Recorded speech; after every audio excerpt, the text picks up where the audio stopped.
were loving you at the start of the season. Everyone's going, Brewitt.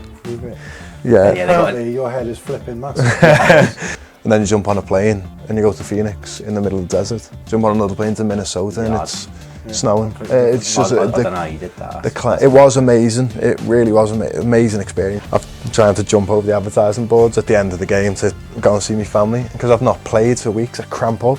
Oh, no. So that I'm there like screaming.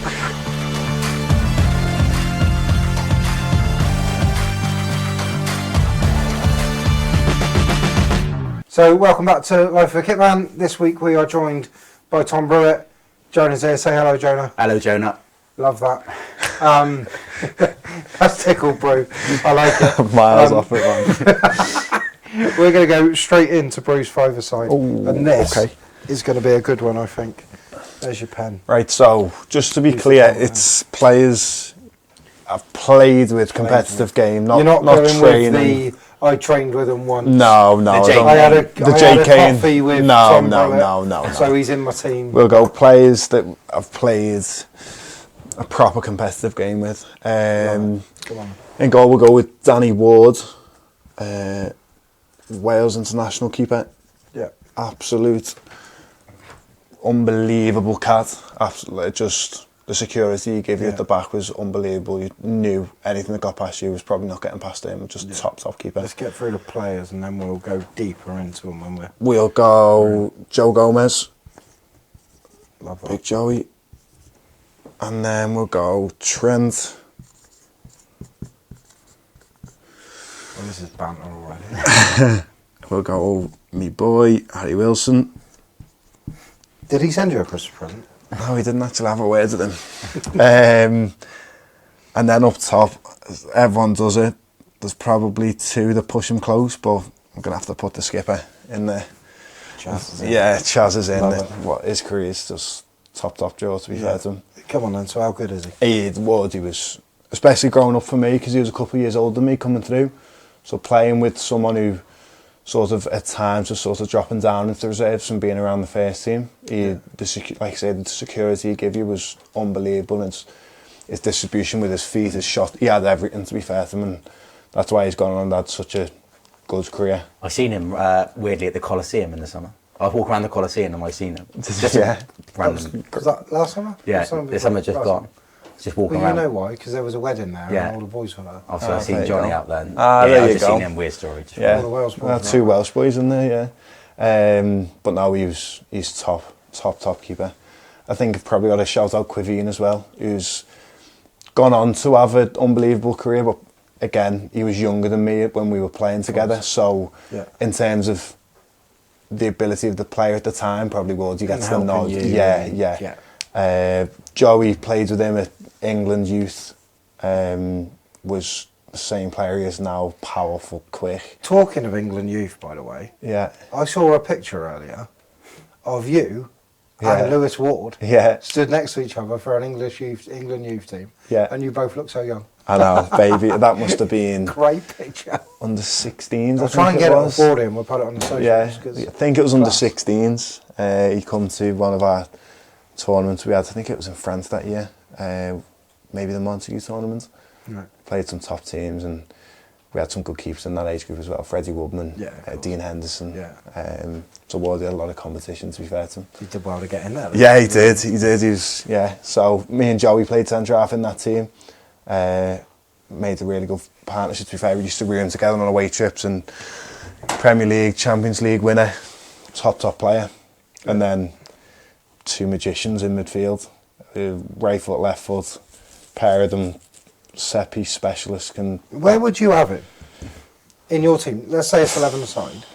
What position do you think he should be? A tough question. I think in the way he's played this season, he's shown he can play that sort of hybrid where he starts at the right and then drifts in and just dictates in the middle of the park because his passing range Some of the goals he scored this season have been ridiculous. The one the other day where he's at the bar from a silly angle. His technique's ridiculous. I don't watch Liverpool, so... Because you're a blue nose. Well, because I'm not. Well, you are. But no, the pair, obviously, same as Joey, Premier League, Champions League winner, Welsh international, playing and scoring goals with fun at Fulham. They're having a top season as well, so he's them to have to get the nod. I've probably gone quite attacking for me, but hey, it's 5-a-side. Yeah, and then score more than the opposition. Exactly. But normally I would have put a centre mid in there. One or two I could have picked, and then Chaz up top, skipper. Goes without saying, really. Not many players that can play. They've scored that many goals in the Premier League in one season, and just a top guy. Someone I've learned a lot from in my time here, and yeah, I can't look past him really.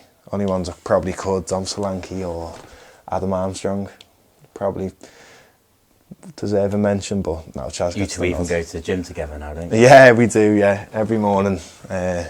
Me and Chaz trying to convince a few others to join us, but I think Caney joined us this morning. Yeah, to be fair, so good for him. But now me and Chaz are in the gym every morning, first in. So it's we've built quite a good friendship from that. So yeah, that's the five I've seen. Gaffer. Ooh. And you can't do the old I'm not picking one job. No. I've been lucky. I've worked under some top managers. You can name a few and then pick one. Yeah, Brendan Rodgers. I didn't play under him, but obviously just learning from him, being around him. And then you've got Mick Beale, Steve Cooper, Neil Critchley, all gone on and managed first team. Really and well, yeah, I was lucky that was my sort of platform to learn from at the academy. So I've probably put Brendan up there, even though I've not played under him, but just in terms of his attention to detail, he was an unbelievable person to learn from. Of course. Yeah, and I think a lot of the managers I've had since, like I say, Mick Beale, Gary Monk at Middlesbrough, they are sort of schooled by Brendan. So it gave me a consistent sort of base to learn from. He was always here to watch our games years ago, because obviously his son played for us. Of course. Whenever he wasn't managing, he was always at our games. Yeah, and he always had time for me as well, so I've got to... And he was Reading for a while, wasn't he? Yeah, years. Yeah, unbelievable. And a kit, the most important bit. What kit so I didn't say this on the Christmas one, but when I was in Seattle, there was a Jimi Hendrix special kit. I've seen this. It was top purple, black, yellow lining. I've seen this. The little Jimi Hendrix signature on it. So I had the Jimmy, it will go, that's what Jimi Hendrix, Hendrix. Yeah. Is that right? Yeah, let's go with that. Yeah, it is. Yeah, that kit was gorgeous. That was a special kit, to be fair. And then obviously the Files one I mentioned when we played at Wembley, which was white one, all white. Yeah. Adidas, 3 stripes, all white. Well, so that's what a team. Not bad. Yeah, unbelievable. Yeah, it's right up there. Not sure. That looks very funny. Brendan Rodgers and his assistant Jimi Hendrix is. Yeah. Otherwise, you'll be doing this. Yeah, sorry, I've probably been doing that, haven't I? No, it's fine. No, we just had previous guests that have been sat there 10 minutes. Willow loved it. Right, let's talk about you and your career so far. Obviously, I'll just run through your teams quick. You were at Liverpool from 18s to 21s? Under 10s, all the way up, So all the way through. Middlesbrough 21s, was that right? Yeah. And then you've gone to Fylde, Morecambe, Tacoma Defiance in the US, and then obviously back home to Swindon. Yeah. Like, the first thing we want to do is go right back to Liverpool Academy. Yeah. What's it like? I mean, we've spoken to Jake Kane about it, and he's gone in depth. But for you yourself, how was the experience? Like, what was it like for you? Amazing, in a word, because you grow up in the city supporting the club, and from a young age you're sort of aware that you're being watched by scouts at your Saturday league team, and then when the call comes to go, it's a bit surreal, and you then spend the next 10 years of your life training as professionally as you can, chasing the dream of becoming a pro at your boyhood club. So it was a special time for me in my life, and I loved every minute of it. Decent. So in terms of players in your age group, is there anyone now that's still playing that? To be fair, we had a really strong age group. So I've mentioned Harry Wilson there. Trent was the year below. Ryan Kent, who's had a very good career, Jordan Roster, who's been unfortunate with injuries but broke through at Liverpool, Rangers, Shea Ojo, who's playing in the league now. There were a few we had a strong group from a young age, to be fair. Decent.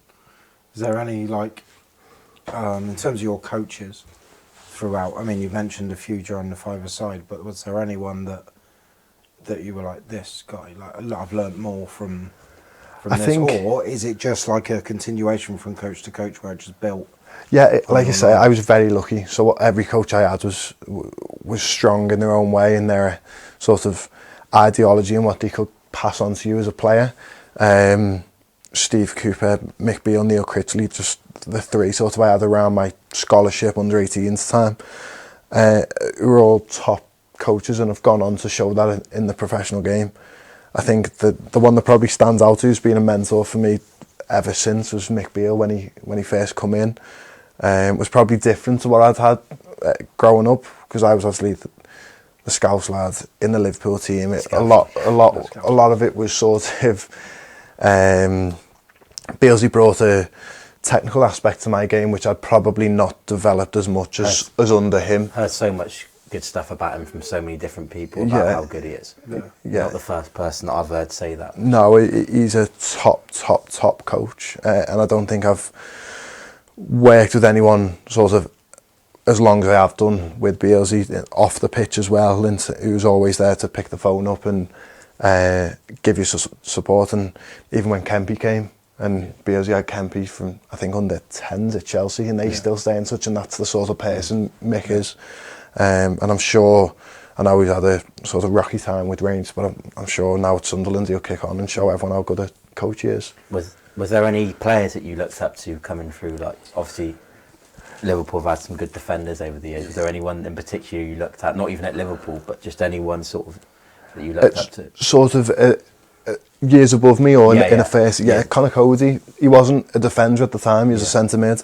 But Con was sort of the leader of the academy. He was, I think, 3 or 4 years older than me, so when I was 12 he was 16, and when I was 16 he was 20, so it was always just out of reach to play together, but someone who I looked up to as a leader and sort of how he went about his business as a pro. And again, there's no surprise he's gone on to have... He's been captain. Where is he now? He's at Leicester. He's at Leicester, but he was captain for years at Wolves when he years and years. Played a ton of games. Then got the move to Everton, did well, and then obviously situation changed there, and he's gone to Leicester. But he was again, no surprise he's had the career he's gone on to have. That was someone who I definitely looked up to when I was a youngster in the academy. He'd definitely go into punditry. I think I've seen him do a lot of those things with like the England lads, and they were saying that he'd go into punditry or sort of managing or something like that. Yeah, no, he's a top guy, to be fair. And then obviously the obvious ones for me were Carragher and Gerrard, and that was always the goal for me. They were the two, my idols sort of, as it were, when I was a kid. We were talking about them earlier, weren't we, saying how like people that have played for clubs that don't support the opposite clubs. For example, obviously they were both. But was at Liverpool forever. Yeah, but even the lads I mentioned earlier, Jordan Roster, who's one of my best mates, grew up together since we were 10.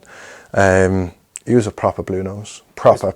It's proper like that, isn't it? In Liverpool, absolutely. You either support the Blues or the Reds, but you kind of, it's not like a animosity. No. It's like Conor Cody, massive Liverpool fan, but obviously played for Everton. And I think part of it is the passion that comes with growing up in the city. You're sort of wired a certain way to give everything you've got, no matter who you play for, and whether you're a Liverpool fan growing up and go and play for Everton or vice versa. The fans receive you the same way, because you're always going to give whatever you can for the fans that you're playing for. Yeah. So so in terms of, like, you obviously went to Middlesbrough for your under-21s. Yeah. What was that? Was that a release? Was that your choice? Was that like a... bit of both. I think I got close to the first team under Brendan. And when Jürgen come in, my sort of exposure to the first team became limited. And I realised, and the staff made me aware, that I wasn't really part of the plans moving forward, which is obviously hard to take as a 20-year-old and when you've spent a decade of your life there. Yeah, of course. So it was sort of best for all parties to go and find the next step for me. Yeah, absolutely. And so my contract was coming to an end, and I had honest conversations with the staff at Liverpool, who were always great with me, to be fair, the academy staff. And we made a plan for me to head to Middlesbrough that summer. Which again, as I said earlier, was great for me because it was going and working under Gary Monk again, who had obviously learned all of his managerial skills from, well, not all of them, but a lot of them from Brendan Rodgers, from their times at Swansea. 6 foot centre back in his playing time, suited me in the style of play. So that was the plan, to go in there, be the captain of their reserves sort of from the get-go. Craig Liddell's the academy manager, who's top fella. And then work closely and trying to step into the first team. Who was Sol, was that right? Yeah, Sol was there. He was a couple of years younger, so he was 18s when I joined, I think. But he was obviously very good. So occasionally, was around us. So I was aware of Sol and how good a keeper he was. We had a good keeper at the time, Ainsley Pears, who's gone on to play for Blackburn consistently. So again, Sol's exposure to us was limited because he had Pearsy in his way. So when I really enjoyed my time at Middlesbrough, very different managers, Gary Monk and then Tony Pulis. And so you can see his extremes. And Tony Pulis was great with me. Like, I was never going to play under him. He won 6'5" at the back, and and he's very open and honest about that, and would never argue that. But he was straight with me, and as I say, I was sort of captain of the reserves. There's no need for anyone to be any other way, though, is there? Other than open and honest with it, because they're there to get results. And if they think there's a certain way they're going to get results, and you don't fit that bill, the best thing for them to do is go, look, this is what I want, this is what I'm looking for. And you're wanting to make a career for yourself, and if it's not going to be there, at least you've got time then to get your head around it. And Absolutely.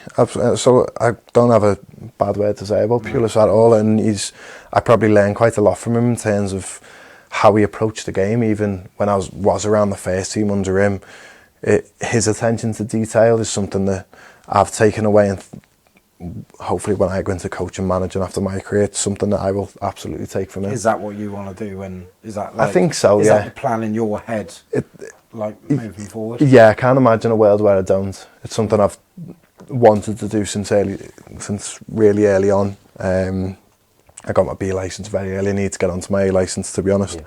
But I try and help the boys in any way I can when I'm playing. So it's a natural. Hopefully, it'll be a natural step for me. Yeah, you are very vocal, whether that's in the changing rooms at sort of half time before game. You're always getting the boys going, even on the pitch. You can always hear you. Yeah. So it doesn't surprise me. And at training. Yeah. He's going, come on lads, let's go. It's always Brew, isn't it? Yeah. No, it's something that I think is important for me. It's an attribute of mine that I think is important to bring Before we move away from Liverpool completely, we've obviously got yourself, we've got Jake Kane, we've got Clates. Yeah. Ronan was here for a while. Yeah. You that little group of you boys. Yeah. We just used to, the Scouse lads every day, and then Kane would be like, I'm not from Liverpool, I'm from Wigan. And we'd be like, we know, but it's funny. Like, you just come in, we start putting on Scouse accents. No, it's good. Bit of Jamie Webster. Jamie Webster of a morning, yeah. I like that period, to be fair, that was good. No, they're good, all three of them were good lads. I know obviously Darcy's moved to Crawley now and probably sore subject this week, but Caney and Clate's both good lads, and probably both just need to rack up the minutes now to kick their careers forward a little bit. Yeah. Still quite young, both of them. So. Yeah, both of them got plenty of time. Plenty of time. Just need to get playing. Yeah, absolutely. Injuries obviously been a bit of a killer for both of them. Yeah, it's tough. But I think it's that step between 21s and first team environment is tough. Time, yeah, it does. And to adjust. Unfortunately for them too, they both had niggly injuries that sort of haven't gone away as quickly as they would have liked. Yeah. But I'm sure when they do and they start showing everyone how good they are again, they'll be flying. Yeah, right. I think it's time we had a bit of fun. Now, Brew's been crying about this all day. He's been scared. You'll be fine. This is going to be a good one. No. I have got... We still haven't got our leaderboard. We need to get a leaderboard. We haven't done the leaderboard, have we? Roughly, do you know who's top? I think Youngie got 12. Caney, wasn't it? Caney got 12. I think they're both on top. I don't think. Look, this is like everyone it's like being on a game show. Yeah, you know when you watch at home and it's dead easy, and then you see them panic. This is the me. lowest we've had is possibly 7, but we need to get. I think Rosh got. Can you pass? Yeah. You can pass. Okay. So if you definitely don't know, and you want to how go long to have the we next got, one. Matt? 30 seconds. We going with? I'll count. Oh, I ain't got the time. I'll You count. can't count. I can count to 10. Give me If you 4. don't go past. I'll count. Matt's just getting the timer ready. But yeah, I'll show you a shirt. It's got this over the badge. Yeah. You tell us the team. Okay.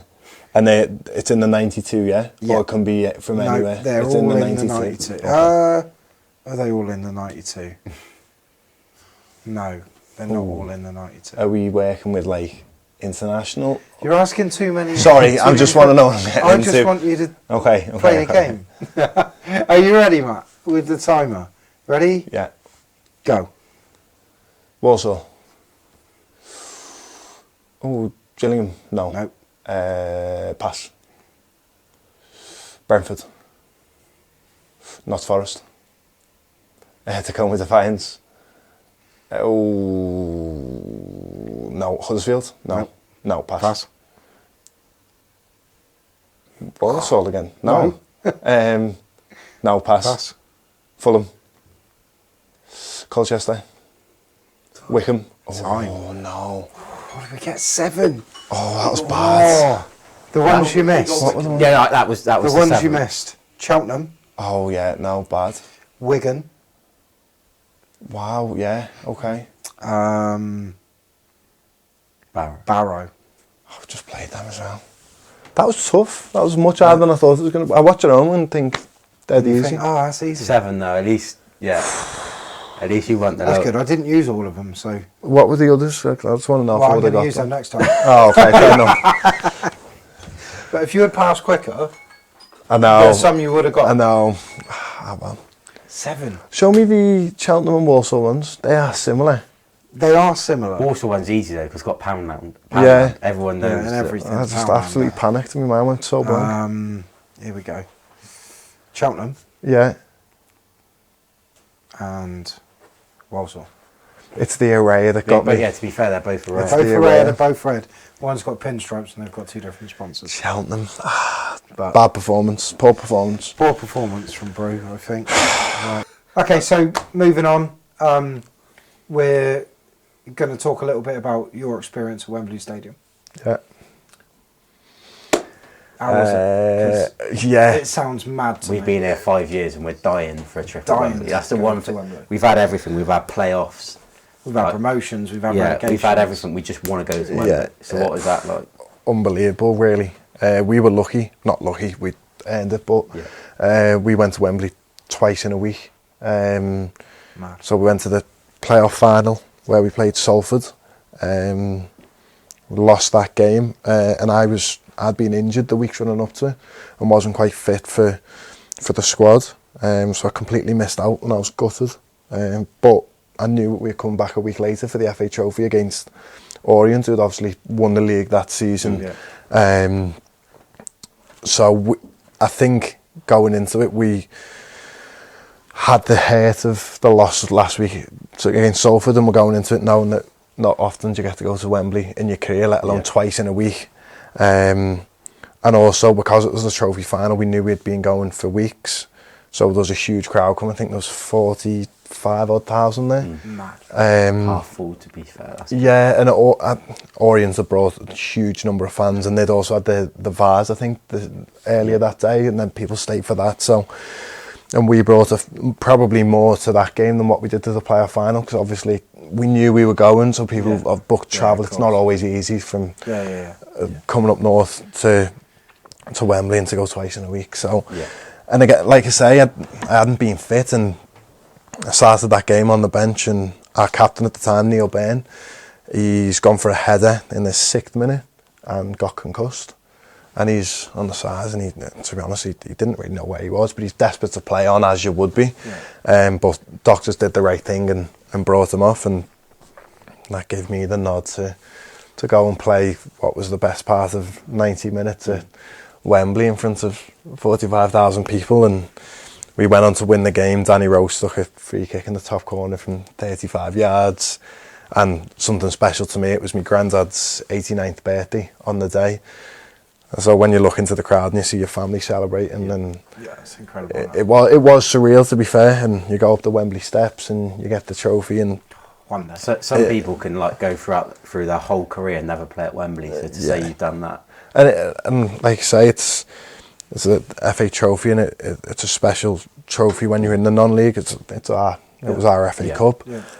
But it's a bit like the EFL trophy for absolutely, for the league. Yeah, absolutely. It's no different. That aren't ever gonna go and win the FA Cup. And like I say, the crowd that was there, it felt special. It was special, really special day for me in my career. And as I say, for my family as well, it was a proper sort of pinch yourself moment. Yeah, I can imagine. Well, I think there's a picture of me. I'll send it to you. I'm trying to jump over the advertising boards at the end of the game to go and see my family, because I've not played for weeks. I cramp up. Oh, no. So I'm there like screaming. My hammy's just gone like that. And I've got the filed fans behind me. You can just about see me dad celebrating. So really special moment for me. Can imagine. Yeah, so obviously you wanted a little bit of a change. So you went over to the US. Yeah. What sort of made you make that decision? So after Fylde, I went to Morecambe, stepped into the league with Morecambe, with Jim Bentley, who was also a great coach, great manager. You were there for years, wasn't you? Yeah, as a player and then as a manager, top guy. I don't think you'll find anyone to say bad words about him, to be honest. And then obviously that season was finished early in March because of COVID. Yeah. And if you remember the time, it was a bit, no one really knew when it was going to start again, what was going on, and an old coach, it was a mad time. It was. I mean, I remember finishing. Like, we'll be back in 2 weeks. Yeah. And then we were on our way to Oldham. Yeah. And they said, turn around. We were told, we'll see you all Monday. Yeah. And then it was a week, and then it was 2 weeks, and then. And so that season finished, and I played a fair few games, to be fair, that year. But my contract ended that summer, and sort of in the meantime between then and the league return, I had a call from an old coach, Gary Lewis, who had started coaching out in Seattle. And he just rang me and just said, listen, we're looking for a player. Do you fancy it? I thought, well, why not, really? Was it anything you had ever even really thought about? Was it just... Yeah, I'd always considered playing in the States because my mum's born in New York, or their side of the family's Italian-American. So it was always something I had an eye on at some point in my career. I didn't know when. So when I got the middle name then. It explains the middle name, yeah. So when I got the call, I just thought, why not? I'd go for it. And it took longer than expected with visas because I didn't have my US passport at the time. I do now. But yeah, it was an unbelievable experience out there. What a place to go and live. How would you describe in a few words the football out there, like the style? How different is it to? It's very different because a lot of it's sort of. But it's entirely entertainment driven. Yeah. Because obviously you've got to compete with baseball, basketball, hockey, American football. Yeah, it's obviously not their main sport. But to get people in to come and watch it, you've got to play attractive football because it's got to be exciting. It's got get you off your seat. Yeah, which probably suited me, and the sort of style I'd grown up playing at the academies, while also allowing me to play a lot of men's football quickly. I think I racked up 60 games in the 18 months I was out there, so it was nice for me to have the best of both. But it's definitely very different to league football here. It's more transitional, I'd say, less tactical. A lot of flair, a lot of speed demons out there, and less so the sort of banking up in 2 banks of 4 would be my comparison. What were the sort of the stadiums and atmospheres sort of like? Amazing. Big stadiums. Yeah, a lot of them. So in Seattle, the Sounders shared theirs with the football stadium, the Seahawks, which is they're a huge NFL club, or franchise, I should say. So that stadium's amazing, right next door to the baseball stadium on the waterfront. Just the Philadelphia one's on the waterfront. There's amazing stadiums out there, and the fans out there are so positive. Yeah. I mean, I'm sure you've seen the chance out there that they've got, and I watched the MLS. Yeah, the MLS is again, even it's a very transitional, exciting game to watch, but the fans are absolutely just very, very positive. I'd say. So obviously we know what our typical day is in this country when we're in what we're doing. Yeah. What's a typical day like out there when the weather's incredible? Obviously you're playing. What's the season start? March? March, yeah. Like end of October. October, November playoffs, usually. Very different because you don't want to be training in the middle of the day because it's 35, 40 degrees. So when you go on pre-season tour then. So sometimes Seattle, I was told, rained all the time, and best believe in the summers it was 30 degrees, blue sunshine all the time. It was amazing. But that's it. You'd want to train at 8:30, 9. You'd want to be on the pitch at 8:30, 9 o'clock because you don't want to be starting at 10:30, 11 because by then it's by the end of the session 30, 35 degrees, and when you're preparing for a game it's just no good for you. But then you travel to Phoenix in Arizona and you're playing in 42 degree weather, and it's like, wow, this is something I had never been, obviously never had. Usually in the summer they'll have sort of 7 p.m. kickoff, so the sun's normally down, but when you're in the middle of the desert, 7 o'clock still. So were you having to fly to games, I imagine, just because of the distance? Yeah, I mean, when we were in Seattle, I think our nearest game was 700 miles away. So you compare that to England, it's like, it's unbelievable. It's like Chaz was saying about Australia. Yeah. The amount of fly travelling. every away game's 3 days. I mean, last year when I was at Hartford, we went from Hartford to San Diego, which is 3 time zones, and I think it was 6-hour flights. Like flying from here to Dubai. And you go the day before a game, you play. And then you've got to go and play a game with a completely different... And fly all the way back. And then fly all the way back, and then prepare for the next game 5 days later at home in a completely different climate. So, but I remember when I spoke to Stevie when he went to LA, and he'd come back and he was doing his coaching badge at the same time as me, and he said that was the biggest thing for him. You go to Colorado and you play at an altitude of a mile high up, and you can't breathe for the first 10 minutes because you cannot get enough oxygen in. And then you jump on a plane and you go to Phoenix in the middle of the desert. Jump on another plane to Minnesota and it's snowing. It's just I don't know how you did that. It was amazing. It really was an amazing experience for me. Your Kitman follows us on social.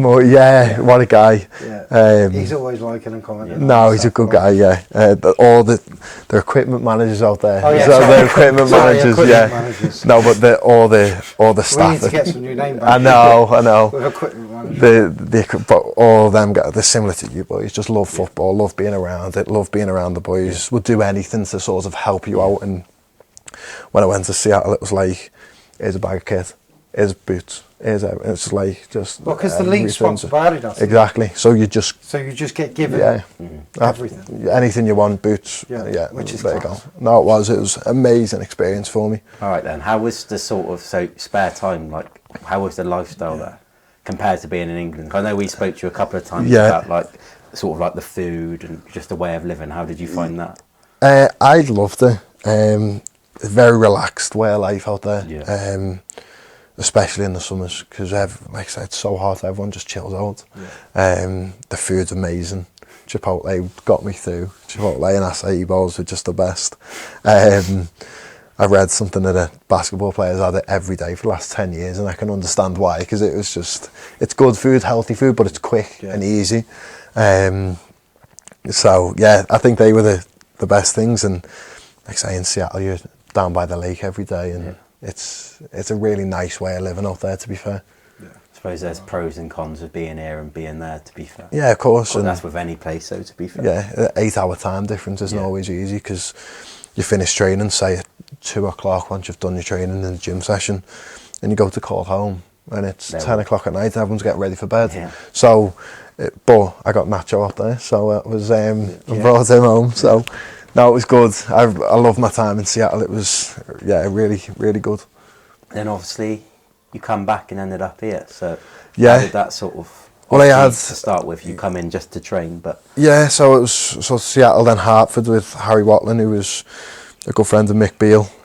So I went there for Ian, come back, and at the end of that season, it was sort of weighing up my options of what was next, whether to go back out and try and step up again, or come back into the league. And in that time, I'd had a few offers to go back to the States, and was sort of umming and ahhing, and then Jodie called, or my agent got in touch with Jodie, who again, I think through my youth connections and his Chelsea connections, we knew of each other. At the time, Swindon looking for a centre half, so it ticked a lot of boxes. Yeah. So he rang and said, "Listen, are you fit?" And I said, "Yeah, of course I am. I've just been doing my off season from the States." He said, "Do you want to come in? Sort of, we'll have a look at you, you have a look at us, and we'll see what we go." And to be fair, after a week, the feeling here was really good. I mean, you boys, Chaz, obviously the staff, as well. New Sol, new Caney, Clates. Yeah. I felt very welcome very quickly. And after my conversation with Jodie, sort of knew I was going to go straight into the team and play, which is really important for me to continue having been out there and playing 60-odd games. Yeah, I was looking last night, and you literally, like, your first game you played 90 minutes. You played 90 minutes all the way through until right at the end of the season when you played 60. Yeah. Like, you literally come in, you trained for, what was it, a week? 10 days? Yeah, 10 days I think it was, and then Carlisle. They give you the deal, and then you just straight in the team, 90 minutes every week. Yeah, which was great.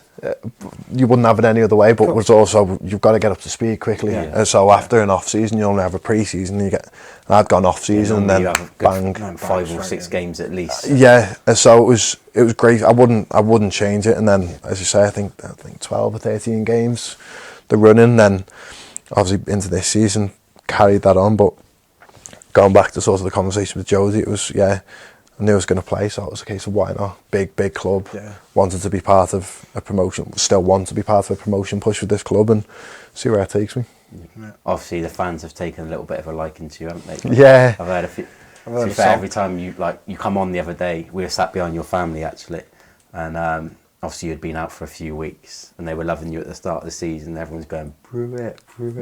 Yeah. Apparently your head is flipping massive. So I think that's what my mum says. Yeah, that was the lyrics. But they've taken a bit. You like a little fist pump after the game. Yeah, like that. As I said earlier, I think I said about it with Conor Cody. I think the fans recognise that I give everything I've got. That doesn't mean I'm always going to play amazingly. It doesn't mean I'm always going to be the best player on the pitch. But what it does mean is that I'll always fight and give everything I can to try and perform well, and I think the fans respond to that really well. They've obviously seen that. You don't really get it. Like, you get a couple a year where the connection between a player and the fans is up there, and I've not really seen it even as a fan, like that sort of relationship. Yeah. So, that has to be fun. That was again a really proper special moment for me. I've been out for 5 weeks, come back in, and you come on against Wrexham after 26 minutes because I think George was struggling. And that reception I got from the crowd, it means a lot to me. It means an awful lot to me, and it means a lot to my family that they're there and they hear that.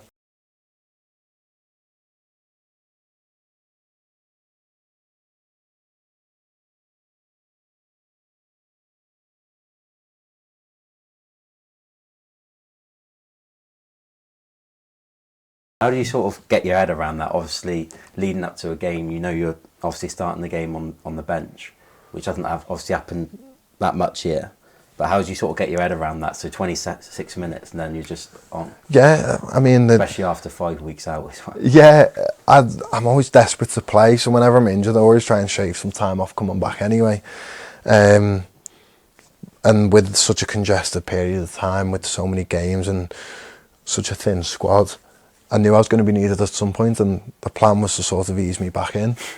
The plan's not all. I think the plan was 20 minutes. It's something like that, yeah. But it doesn't always. 20 minutes in. Yeah, it doesn't always go to plan, and I always try and prepare the same either way, whether I'm starting or on the bench, because you never know whether you're going to be called in the first minute or the 91st minute. And then when the gaffer shouts you when you're down warming up, it's adrenaline, and then you just do what you do. Yeah. Right. What's your favourite kit that you've played in here? Out of all of them, I think there's been. Well, I was going to play in the purple one, wasn't I? And then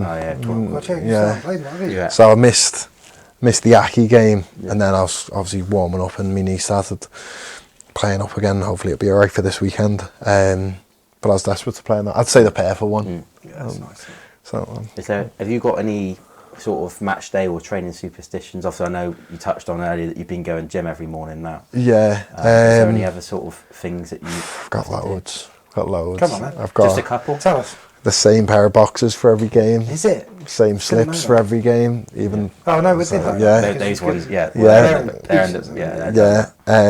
Same pair of game day socks that I'll change at the start of every season. That'll be in my head. Game day socks. Yeah. Left foot on the pitch every time, and then my dad noticed it the other day that I've started doing with Swindon. We at home games we walk across, shake hands. I do a header behind their team, drink, spit it out, walk to the side, splash it on my face, and then we're onto the pitch. And that sort of. Yeah, I noticed the other day in the change room at Crawley as well. I sat by the sink, and all I hear was just like, obviously you had water. Yeah, I forgot that one. The loudest 3 slaps on your face, and I was just like. I hadn't seen you do that, to be fair. I think that's just a wake-up one for myself, I try and do that before every game, and splash some cold water on your face, ready to go quite as hard as you can, and then you're ready for the first edge of the game, I think. So, what boots are you wearing at the moment?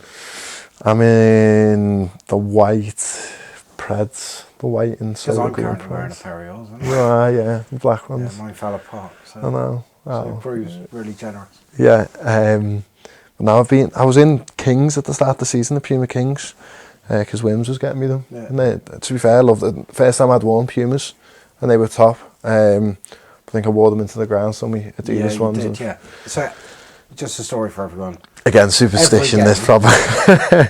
Can't change his boots, right? Can't change them until they're dead.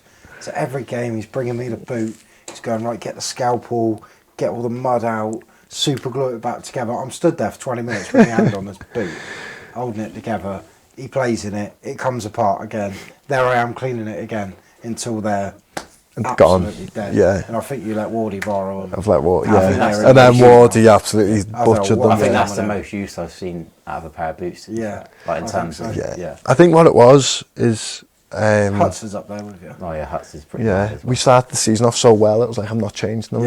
And then it became... Again, it's a superstition. Yeah, and it's daft, to be honest. It's not logical. It's never logical. No. So it's just a case of, right, I want to wear these boots because we win in these boots. So that's why. But to be honest, when we won against Forest Green the other day, I had the Preds on. I thought, okay, I can wear these again now. Yeah, because otherwise they would have been gone. They would have gone. Also, I don't think I've ever seen you wear an Under Armour in a game. No, never. Yeah, I was going to say never. No, even if it's snow, it doesn't. Not something I training. Do you go with the snoods, hats, gloves? You're not. No. Under Armours, yeah, but only if I'm doing very little. If I say it's game prep, but if we're training, I won't wear it. But saying that, in Hartford last year in Connecticut, we had pre-season in February. It was like -10. Yeah. You'd get like a foot of snow overnight, and some of them days training. Then that's when you need a snood and a hat and gloves. Just talking about snow, we do get it here occasionally, don't we? There was 1 week where it snowed so hard, it took me an hour and a half to get in. I got in, and like there was one day, wasn't there, when we were in for the game, and then they called the game off, and everyone was just running up and down the pitch because it was just on the snow. Yeah, on the snow. There's not been many times though, is there? Really, in the 5 years we've been here, that sort of there's been a couple, but that time driving in, it's pitch black. Yeah, hammering down with snow. Yeah, I have to do a country drive here as well, so there's no street lights. There's no. Like, it's mental. I know. But yeah, one last kit question. Go on. Shin pads. Are you an actual shin pad person? Are you a homemade, whatever they are, shin pad person? I'm an actual shin pad person. You've got a couple of night ones. Yeah, slip-ons, and again, they've got to be the right ones. I couldn't borrow someone else's. I wouldn't feel right. But when I was growing up, my mates used to kill me because I used to wear them like cricket pads on with ankle pads. Do you wear them 5-side? Yeah, proper. I used to just on Monday. Yeah, he did. Yeah. We were like, what was that? Yeah, because he usually wears our ones. He does. I don't know why he wore them. He just looked at me. The wrong ones up. No, he looked at me and said, "Wear my shinies." I said, "Oh yeah, I use mine because obviously they were there." We noticed that he didn't wear the ones that he's been wearing. Yeah, so we were there. We didn't know if that was something that he decided. I'll tell you what, the people that sent us those originally have sent us some new ones today, and they're the mic. Yeah, they sent us 3 today, and they're literally. For me, I can't wear. I can't go especially into a tackle. Back I can't go into a tackle the way I want to go into him, wearing a SIM card for a SIM pad now. That's for Sads in midfield. Yeah. Soft Sads. Ridiculous. I'm sure Brooklyn are wearing. Brooklyn's got this tiny little things on Mental. it. Right. Is it time for you to go head to head in the quiz? Yep. Before we do it, I just want to say thanks to our sponsors as always. So Matt at Mad Mash Media, he comes and he makes this amateur stuff look super professional. We've got In For Free, who are our principal sponsor. Really helpful, those guys. Always supporting the pod, supporting all of our social media stuff, so that's great. And Tithe Grove, who sponsored the big quiz. So let's jump straight in to the quiz. I'm Quizmaster this week. Okay. It's Brew against Jonah. No pressure, Brew. Are we, how do we answer? All right. Just shout it out. I'll tell you. I have 6 questions, okay? Only one of them you need the buzzer. Only one. Okay. And Matt is frantically trying to find the buzzer now. And there it is, he's got it. Alright, so we'll put the buzzer in the middle between you two. Yeah. Alright, just make sure it works. Oh, it works. Right, so the first 2 questions are who am I? And the way we'll score this, so Matt might need a piece of paper, is if you get it on the first clue, you get 4 points. Yeah. Second clue, you get 3 points. Next one, you get 2. The next one, you get 1. Okay. So I'll give a clue if you think you know it. If you get it wrong, you're frozen out and the other person can continue on. Okay. All right? Yeah. All right. Matt, it's easy. It's easy. He's looking at me like I'm an alien. Right. The first one. Who am I? I was born in September 1995. No? No? So we're down to 3. I started my... Oh, I've started the clue though. I've just out of... What are we saying? Can I say it? You can, He's frozen out if you get to the end. Somebody's birthday's in September because I know it's next to mine, so I'm just going to go for it. Fraser Blake Tracy. He would have known that anyway. He was always going to get that. That's the next clue was going to be I started my career at Dereham Town. Oh, would you have known that? No, actually. I don't think But I just know that his birthday's the 10th of September. Oh, are we giving him 4? Yeah, you can have 3.5. 3.5. I'll have 3 for that because it was a bit. I'll take for it. It's a good answer, to be fair to him. Yeah, I'm happy with 3. But it is his boy. I'm going to tell him that. That's like his best mate. I'm going to tell him that. Well, he's not his best mate, he's my best mate. Yeah, true. Well, no, you're my best mate. Yeah. What about him? Okay, question 2. Same thing applies. Yeah. Who am I? I was born in September 2001. I don't want to be frozen out. Hey? JK. How do you know that? It's because he's September birthday. These are unfair, these. How does he... I was going to say Caney as well, but fair play. You just know that's game over then. Yeah, but you always just know that people around. You always I didn't know for a people minute that think were he'd around get your them both birthday. on I just full. remember Yeah. That's killer. because this is a day before mine as well. This is rigged. This is rigged. ridiculous. How does he know this? It's not rigged. He didn't speak to me yesterday when I was doing this. The next one would have been professional debut was February 2020. He's played for the Gaffer at a previous club, and he was born in Wigan. That was the 4. You've got to change the points in the next ones, otherwise. Yeah, I'm going to have to, because otherwise it's game over. Yeah, you're going to have to give me a chance here. Okay. Right. The next one's a buzzer one. Okay. But if I give more points and then he gets it right, it would... Just give me a chance. I'll gamble. Okay. Buzzer. How many points are we giving him if he gets it right? 5? Yeah? Yeah. Right, 5 points if you get it right. Brew, you have played 20 times this season. Yeah. But how many minutes have you played? Is it closest or? Oh no, it's all right. The last one, there's loads of points involved. Is it the closest to it? Are we both having a guess or? Well, it's up to you. It's a buzzer. If you buzz first, whatever.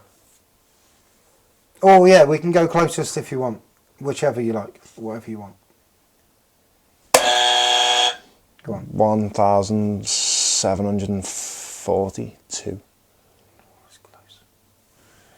I think it's 2,600. Brew gets the points. Nice. Oh, It's 1,653. Was 90 off. I don't know why, but 20 games of 90 minutes. no, I don't That's because I done 9. 1,800. I done 9 times 2. 18. 18. Oh. That's has never been the strong I got that Maths bit wrong. has never been the strong point. Okay, so what are we on now? Is it 8-5? 8-5. No, Back. 7.5, 5. Oh, yeah. 7.5. Yeah, nice. Like it.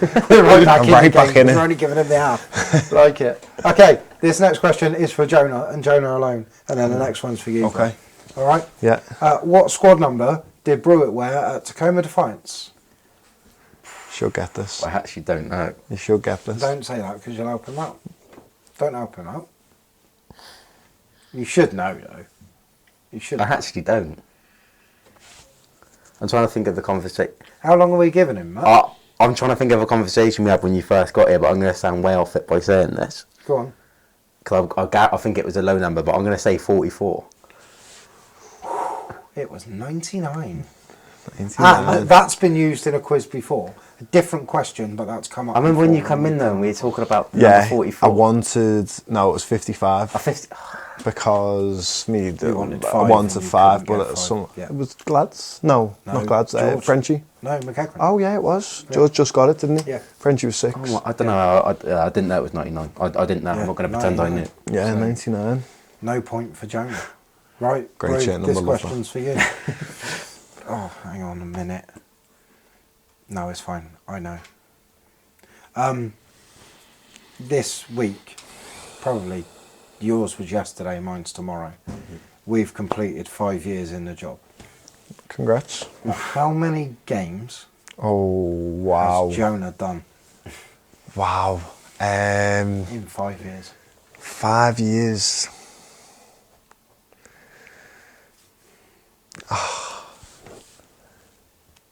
46 a season in the league, plus at least 5 in the cup, so that will at least 50. It's not including pre-season, by the way. No, yeah. Just competitive. But say 1 League Cup, 1 FA Cup, 3 Pizza Cup.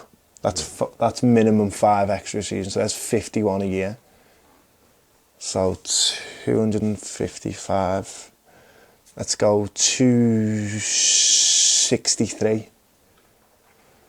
No? 248. I've missed 4 in that time. COVID. Oh, COVID, of course. When you get COVID, you're out. And I've missed Yeah, 4. you're 3 sat to home. illness and 1 I just didn't go to. I'll still take that. What was I, within 15? Yeah, That's close, all right, then. Close, but had to be bang on. Yeah, Just like fair he enough. Had to be bang on Yeah. for the squad number. Yeah. If he had said 98, it's wrong. So, Yeah, fair so there you go. What are we on, Matt? What's the scores? Still 7.5, 5. Right. So the next one is one of my favourites. Starting 11. Okay. So I'll give you a game, and Brew will go first because he's losing. You say a player. Yeah. If you get it right, you get a point. This Yeah. is how we can rack up these points. Yeah, nice. So Yeah. just do a tally, Matt. Just bosh, bosh, bosh. Yeah. If you get it wrong, should we give 2 lives or just the 1? What should we do? 2. We'll give 2. We'll give 2 lives. If you get it wrong, you can have another go. But Yeah. If you get it wrong, Yeah, twice, yeah, you're yeah. done.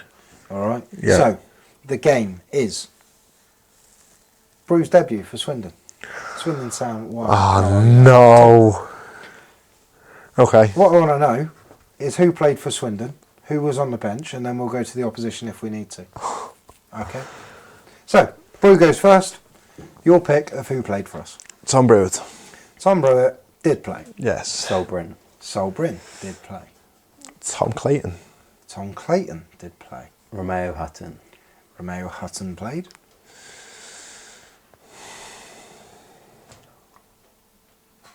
George McEachran. George McEachran played. Chaz. Chaz played.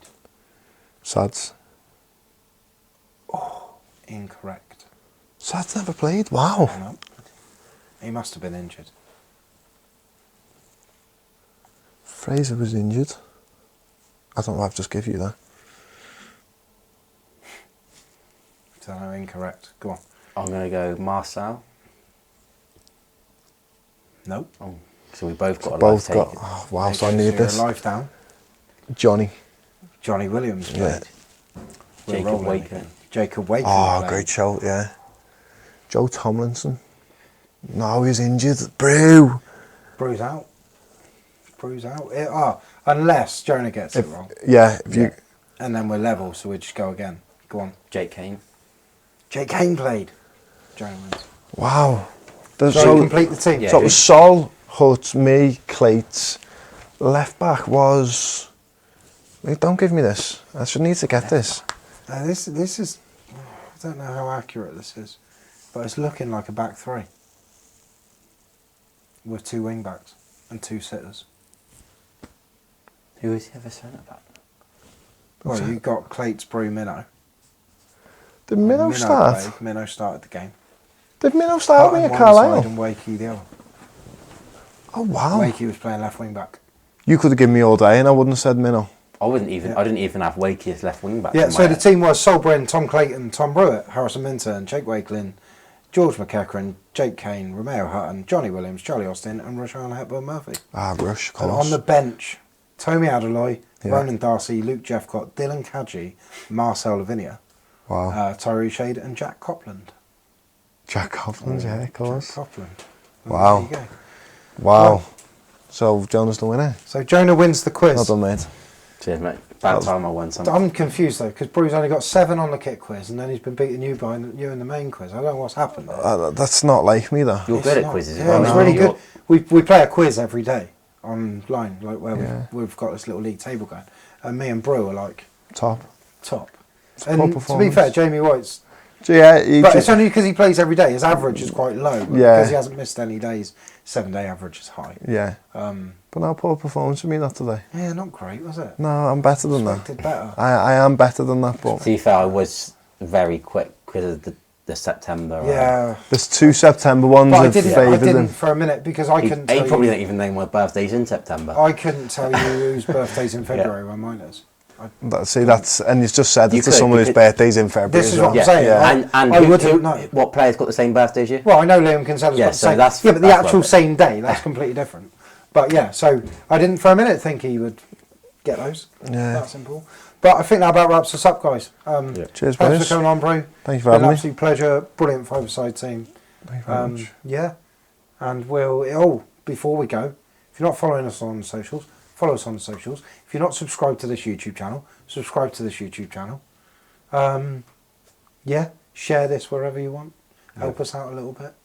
It helps us with support from upstairs. So yeah, brilliant. Right, that about wraps us up. Yeah. We'll see you next time. Cheers. Cheers, boys. Cheers, guys. Cheers, guys.